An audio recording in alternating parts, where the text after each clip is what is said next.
All right, Lauren, how are you?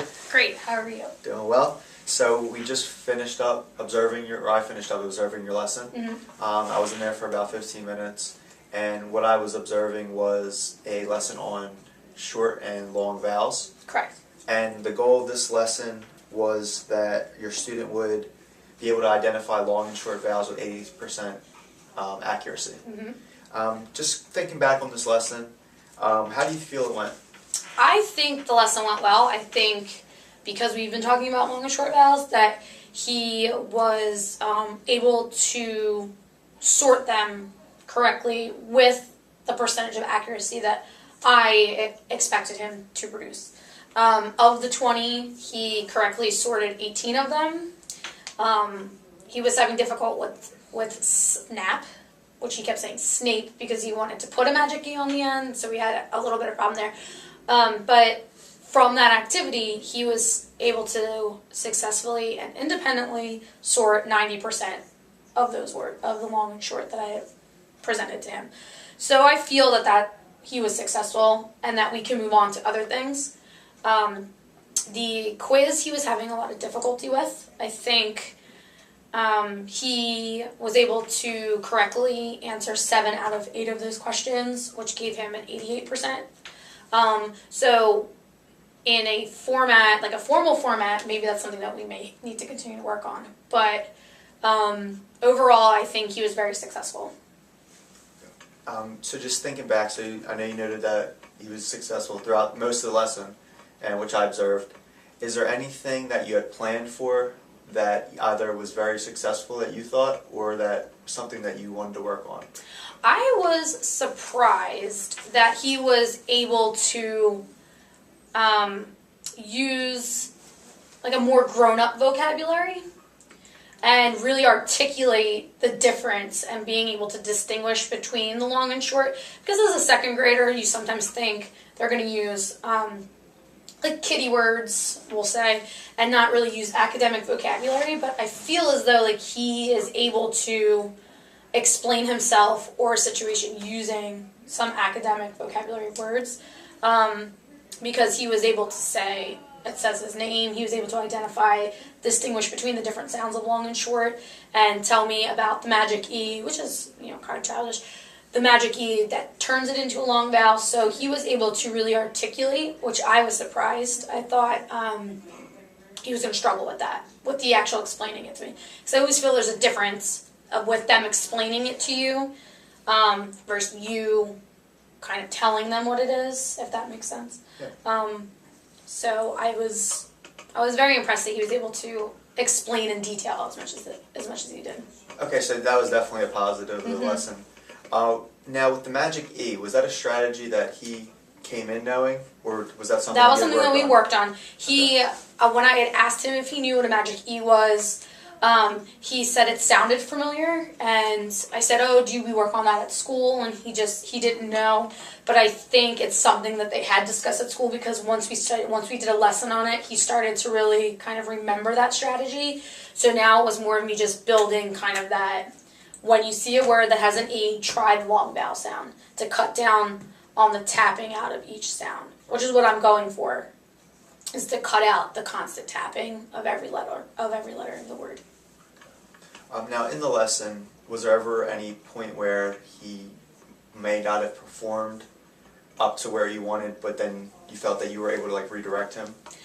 There were some of the similar words, like bite and bit, because they are so similar. I wanted to really challenge him, because all of the letters, the B, the I, the T, they're the same letters. It's just adding that extra E that changes the sound. So there were some words that I wanted to challenge him. So when he just saw the one, he said bite, because he wanted to put a magic E. So then there are times where he wants to add the E to change it, but then he corrects himself. So with bite and bit and cut and cute and hop and hope, those were the kind of challenges that I wanted to give him. Hope and hop was fine. He did struggle with cut and cute and bite and bit, and I didn't want to guide him through that, so I did give him some extended time, which is something else that I was working on to kind of let him figure it out on his own. Okay, so yeah, so it definitely sounds like you used, most of the strategies, and with him using that magic E, I think that was very beneficial. And you also mentioned that you gave him wait time to really try to, figure it out on his own, Mm-hmm. which, it seems like once he had that time, he was able to identify, where the words Right. were and try to sound the words out that he wasn't so sure. When you're reflecting back on the actual, I guess, like the lesson plan, how it was executed, and going forward, where do you see, I guess, your student progressing? This lesson we talked about long and short vowels. The previous lesson we were talking about blends, that one that you watched. So I'm really just trying to chunk together sounds to make his decoding, to make it easier for him to decode words. So the next, I see this progressing now that we know long and short vowels. Now that we know blends, I'm really going to progress into diphthongs and vowel pairs, so that he can use some strategies and skills to decode words based on the vowel pair. So that's where I see the next kind of word work going, and also just working on sight words. Yeah, so again, we focused on blends, long and the short vowels, and now this is going to progress, and I guess the overarching goal again is for decoding, Mm-hmm. which is going to aid with his comprehension when Yes. he's reading. Mm-hmm. Okay. Is there anything that you think you might have done differently in this lesson? Either you thought that maybe you did something. Let me kind of rephrase that. Is there any way that you might, or anything you might have wanted to add to this lesson that you didn't after teaching it? I think because part of my assessment of if does Matthew get this was based on how well he performed on sorting the long and short.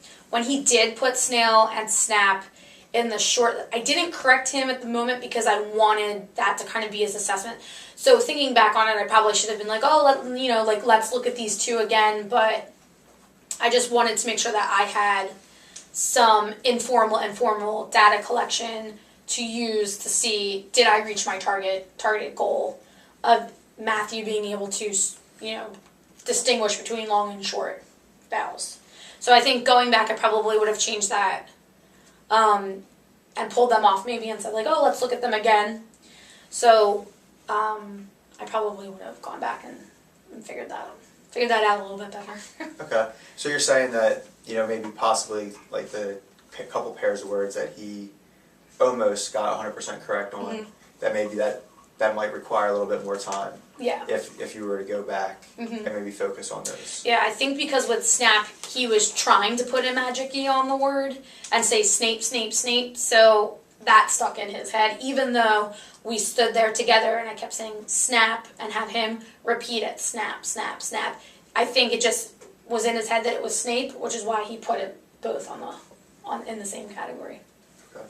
Now, just thinking, I guess from his own school experience, is there anything like from the school culture that he comes from where he's doing more of like the tapping rather than the blending that we talked about in the last lesson?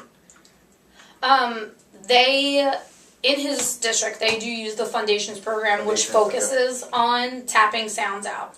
It also focuses on blends, digraphs, diphthongs. So while we don't do that in my district, I did a little bit of research to kind of see how they divide everything up. So I'm trying to format those lessons around how he would be learning these inflected endings, the blends, so that when he gets to second grade in September, I didn't teach him completely out of the mark of where, how they're teaching it and their custom of teaching phonics. So I did do that.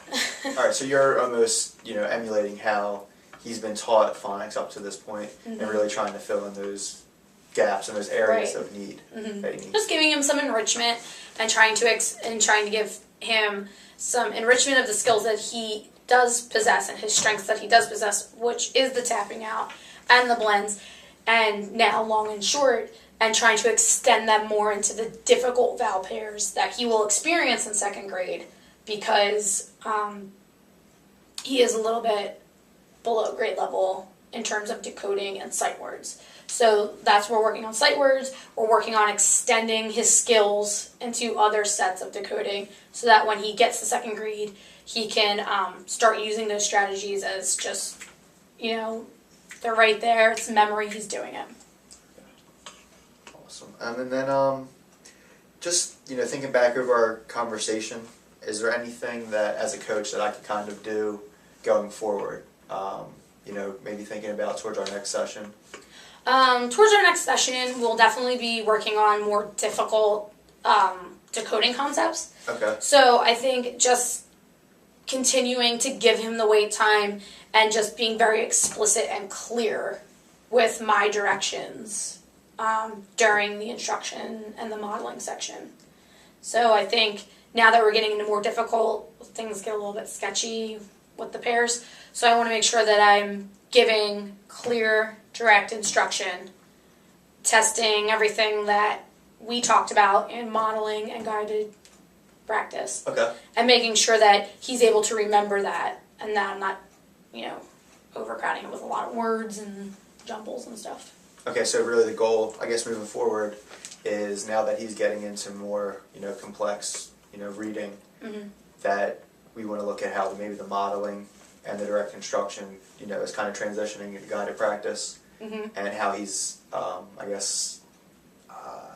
engaged with that, Yes. and whether or not he's following along. And more about how he's not only utilizing the new skill and strategy that I'm teaching him, but is he continuing to utilize the strategies we've learned prior to this? Okay. Whether it was with me or at school, just making sure that he's not forgetting about doing the blends and figuring out the magic key, that he's incorporating all of these skills together. So I think that's where my struggle is going to be, is making sure that he's still continuing to use all those strategies together.